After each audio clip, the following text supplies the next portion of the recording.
Hello, bienvenue dans le podcast Foi et quotidien, parole d'une chrétienne imparfaite, aimée par un Dieu parfait.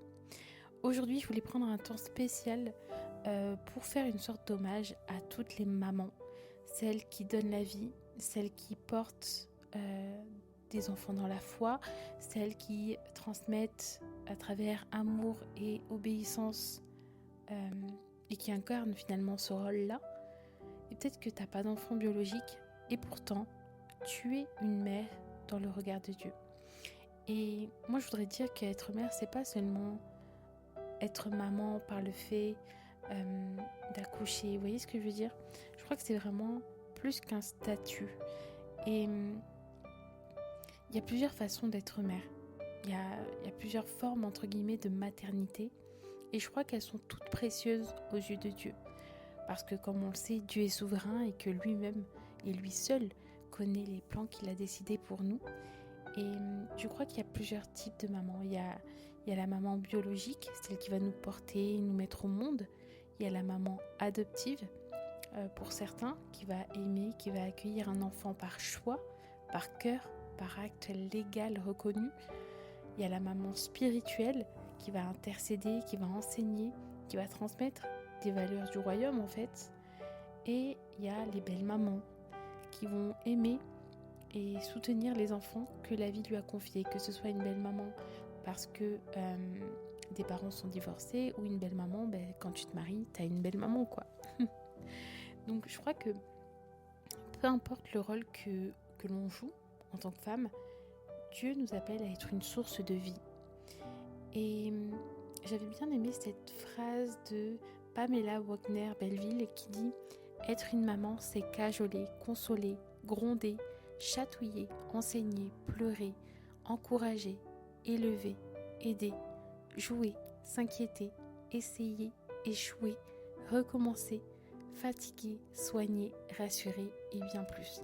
Être une maman, c'est aimer inconditionnellement. » Et c'est vrai que en y repensant, quand je suis devenue mère, je trouve que c'est à ce moment-là que j'ai expérimenté une nouvelle facette de Dieu en découvrant justement cet amour inconditionnel. Et je me suis dit, waouh, ô combien j'aime mes enfants.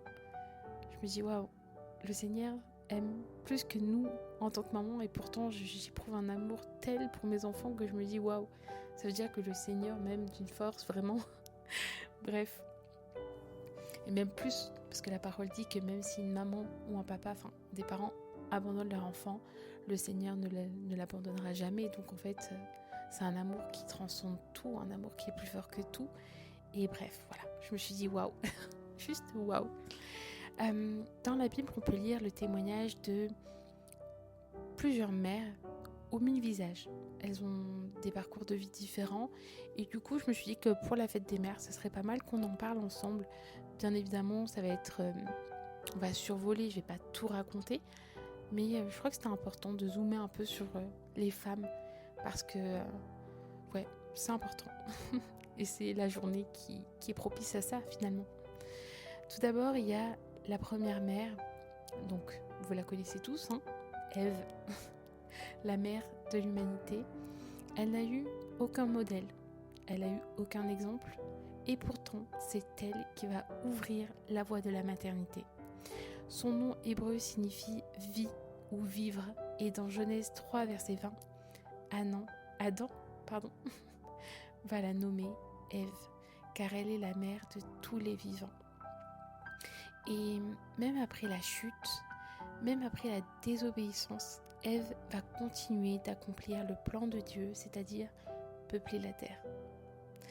Donc en fait, voilà, c'est juste, en fait cet épisode c'est aussi pour vous dire waouh, Dieu a déposé quelque chose sur chaque maman, sur chaque femme, et voilà, c'est un grand appel. Et je sais que quand on passe par la maternité, la société, en tout cas en France, n'est pas forcément adaptée à ce qu'on puisse engendrer pleinement ce rôle, vous voyez. Je sais pas si c'est la société actuelle, je sais pas si c'était pareil avant, mais moi j'ai eu du mal à incarner ce rôle et à le vivre sereinement entre guillemets parce que j'avais une vision de la maternité qui était déformée en fait.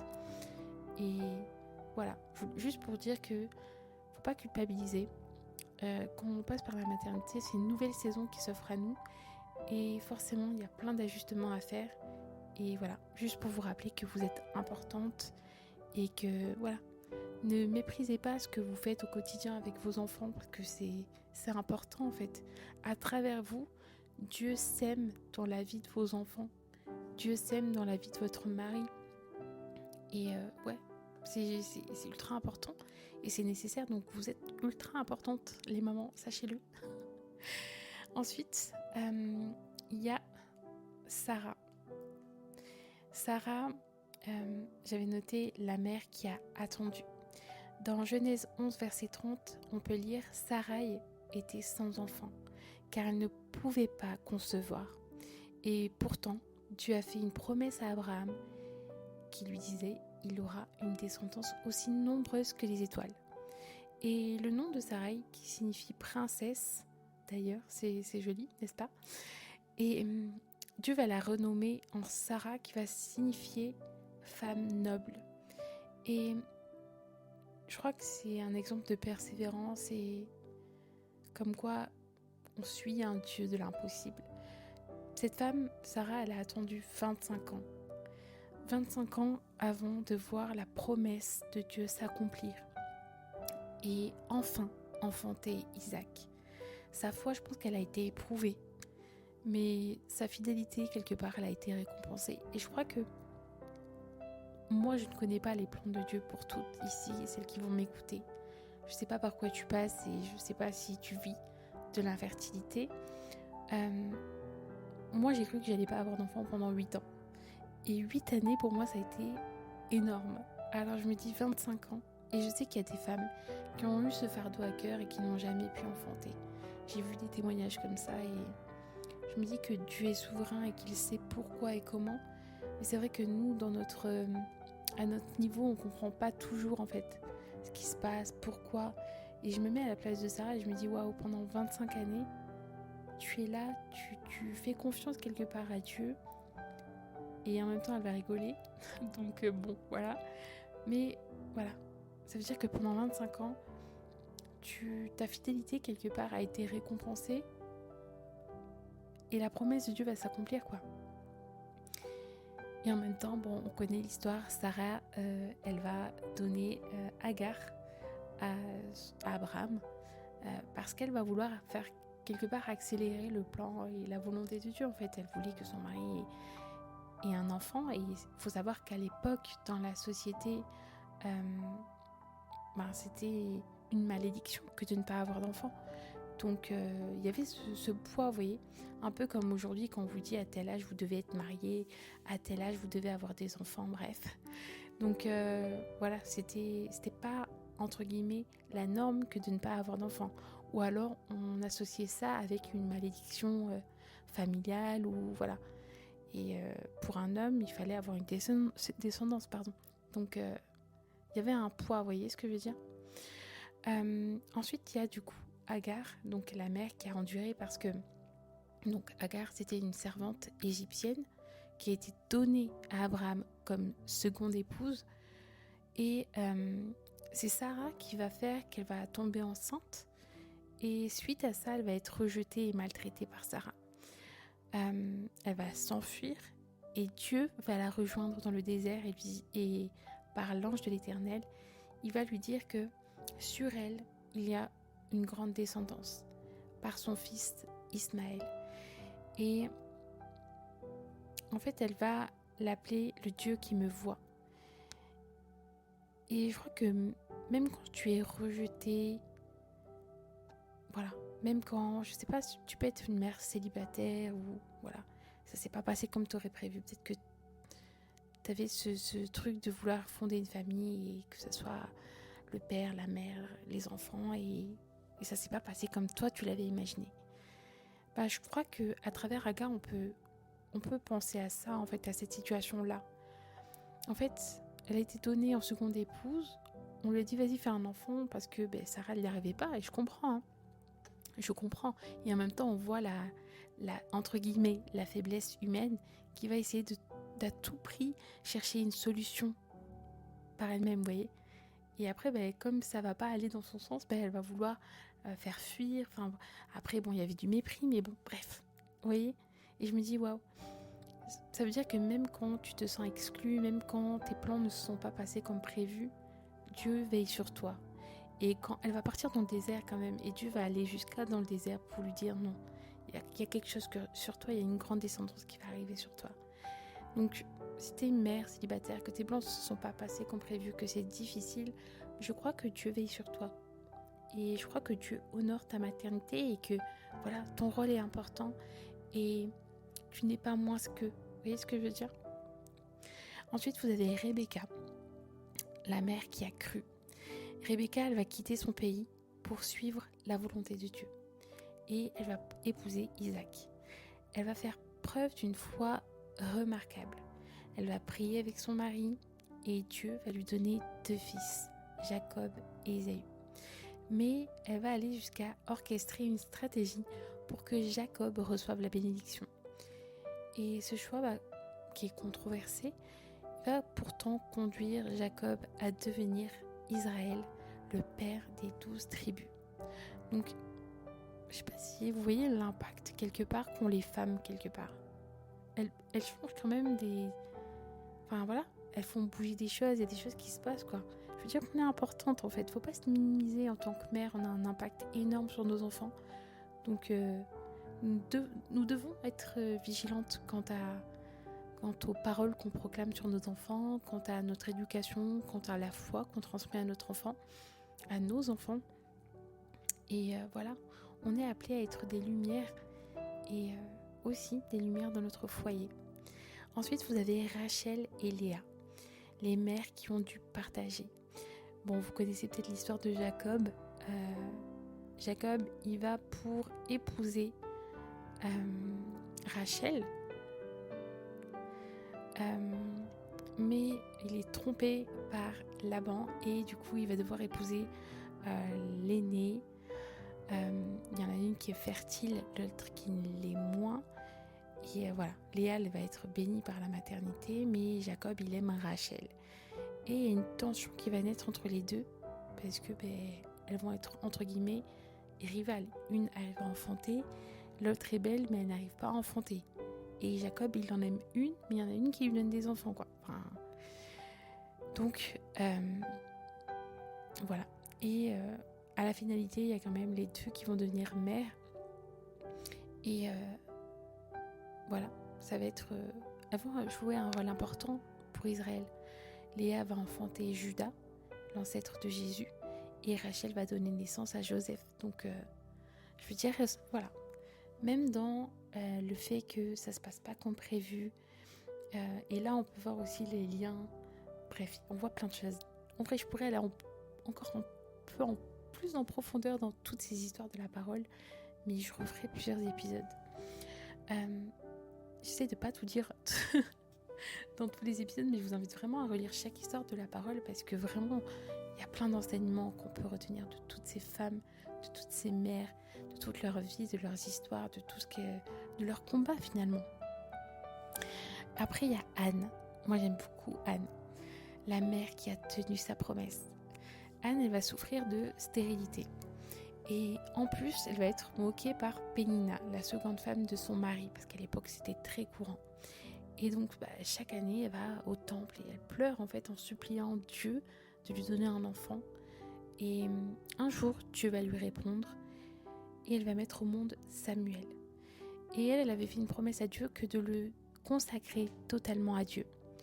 Et elle a tenu sa promesse tout simplement et donc elle a dédié entièrement son fils Samuel à Dieu. Et voilà, il va être au service de l'Éternel. Ensuite, vous avez Déborah. Déborah, c'est un peu la mère du peuple. Parce qu'elle est prophétesse, elle est juge, elle est une stratège militaire. Déborah, elle va gouverner Israël. Et je crois qu'il y a beaucoup d'hommes qui n'ont pas lu ce passage dans la Bible. Parce que pour gouverner, pour être juge, pour établir des stratégies militaires, c'est que tu es importante. Et voilà, faut pas oublier quoi. En fait, je crois que les hommes on a tendance à limiter, et quand je parle des hommes, je parle de l'humanité. On a tendance à limiter Dieu, mais regardez comme Dieu n'est pas limité. il va se servir d'une femme remplie de sagesse et d'autorité et qui va être la mère d'un peuple. La Bible dit en Juge 5, verset 7, « Je me suis levée comme une mère en Israël. » Ça veut dire que c'est une femme qui écoute Dieu, qui dirige avec courage et qui protège son peuple. Et elle a un tribunal qui est situé entre Rama et Bethel. Et ça symbolise quelque part une hauteur spécifique. Ça veut dire que spirituellement, elle gouverne avec une vision qui est donnée par Dieu. Elle a une intelligence qui dépasse l'intelligence humaine. Et en plus de ça, elle est aussi épouse et poétesse. Ça veut dire que c'est vraiment une femme complète, une femme inspirée et inspirante, qui se lève pour être la mère d'un peuple entier. Je ne sais pas si vous réalisez. Pour ça, je vous invite vraiment à relire chaque passage qui parle des femmes de la parole. C'est trop important. Et ouais, ne méprisez pas votre rôle. Vous êtes hyper importantes, les filles, les femmes. Honorez vos mères, en fait. Les hommes qui m'écoutent, je pense que je suis plus écoutée par des femmes. Mais voilà, honorez vos mamans, en fait. Ne méprisez pas les femmes. C'est waouh, il y a un rôle, il y a une destinée, il y a un appel sur la femme. Après, vous connaissez toutes et tous Marie, la mère bénie entre toutes. Marie, elle est visitée par l'ange Gabriel qui lui dit « Tu enfanteras un fils et tu l'appelleras Jésus ». Luc 1, verset 31. Marie, elle va accepter cette mission qui vient de Dieu avec foi, alors que avoir un enfant hors mariage, vous imaginez un peu, les gens vont parler, voilà. Mais non, elle va avoir confiance. Et bien évidemment qu'on ne peut pas ne pas parler de Joseph qui a choisi aussi d'aller à contre-courant et d'accepter ça et de mettre sa foi pleinement en Dieu. Et Marie, elle va élever le Fils de Dieu. C'est elle qui va le voir grandir, c'est elle qui va le voir souffrir, c'est elle qui va le voir mourir pour l'humanité. Imaginez, mettez-vous à sa place, surtout celles qui ont des mamans. Je pense que on peut que compatir, on peut qu'être empathique quant à ce qu'elle a vécu. Elle a supporté le plus grand des sacrifices. Marie est bénie, elle est bénie, mais aussi elle va connaître une douleur immense, je pense, parce que la perte d'un enfant, pour toutes les mamans, les mamanges, voilà, c'est quelque chose que tu n'oublieras jamais. Tu vis avec, tu peux pas oublier, tu peux pas passer au-dessus. Vous voyez ce que je veux dire, pardon. Mais voilà, je crois qu'elle nous enseigne que la maternité, ça peut être beau, ça peut être aussi bouleversant, que les plans de Dieu, ce sont des plans qui nous dépassent, qu'on ne maîtrise pas tout, et que voilà quoi, faut du courage. Et c'est Marie quoi. Également, vous avez la mère de Samson. Elle, c'est une maman qui a obéi tout simplement. Dans les textes, elle n'a pas de nom, elle n'est pas nommée, mais elle va recevoir des instructions précises de l'ange de Dieu concernant son futur fils. Et tout simplement, elle va choisir de faire confiance à Dieu et de fidèlement suivre les instructions de l'ange de l'Éternel, l'ange de Dieu. Et on connaît l'histoire de Samson, il va devenir un homme fort qui va délivrer Israël. Et même s'il va s'égarer, il va revenir à sa mission. Et je crois que c'est aussi dû à l'obéissance de sa mère, qui, elle, a préparé le terrain pour la destinée de son fils. Et là où je veux en venir quand je dis tout ça, c'est que, comme je l'ai dit au début de l'épisode, on est importante en tant que mère quant à la foi de nos enfants, quant à l'éducation de nos enfants. Et franchement, je sais que c'est difficile. Le monde est contraire aussi. Il va avant contraire, donc nous-mêmes, on avance à contre-courant. C'est pas toujours facile, mais je crois que c'est nécessaire que l'on soit nous-mêmes ancrés et qu'on transmette à nos enfants des valeurs pour que, même si le monde venait à happer quelques trucs, les happer, non, ils reviennent toujours à la maison. Vous voyez, comme Samson. Même si le monde va l'amener faire des erreurs, il va revenir à Dieu.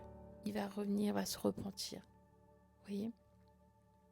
Et je crois que c'est hyper important. que nous soyons des femmes ancrées, que nous soyons des femmes de foi, que nous soyons persévérantes et qu'on éduque nos enfants. C'est pas du temps perdu en fait. C'est ça que je veux dire.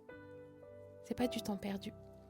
Dieu nous a destinés à ça en fait quelque part. Bien évidemment, pour moi, le rôle du père, il n'est pas négociable, il est hyper important. Mais je crois aussi qu'il y a un appel précis sur la mère. Et aujourd'hui, je parle que de la mère. Bref. Également, vous avez Jochebed. Je sais jamais comment on dit. Jochebed. Vous connaissez tous Moïse. Et ben voilà, Jochebed, c'est sa maman. Et alors que Pharaon veut tuer tous les bébés hébreux, Jochebed, elle va faire quoi? Elle va cacher son fils pendant 3 mois. Vous voyez la persévérance d'une maman? Elle va le cacher. Et à un moment donné, elle va voir qu'elle ne peut plus le cacher et que, pour le protéger, imaginez ce que ça demande comme sacrifice. Elle va le placer dans un panier sur le Nil. Sur le Nil, je pense qu'il y a des crocodiles. Je suis pas sûre. Mais je pense qu'il y a des crocodiles. Enfin, j'imagine toutes sortes de bêtes. Mais par la foi, et elle va faire confiance en Dieu, par la providence de Dieu, Moïse, donc l'enfant de Jochebed, va être recueilli par la fille de Pharaon. Et plus tard, il deviendra le libérateur de son peuple.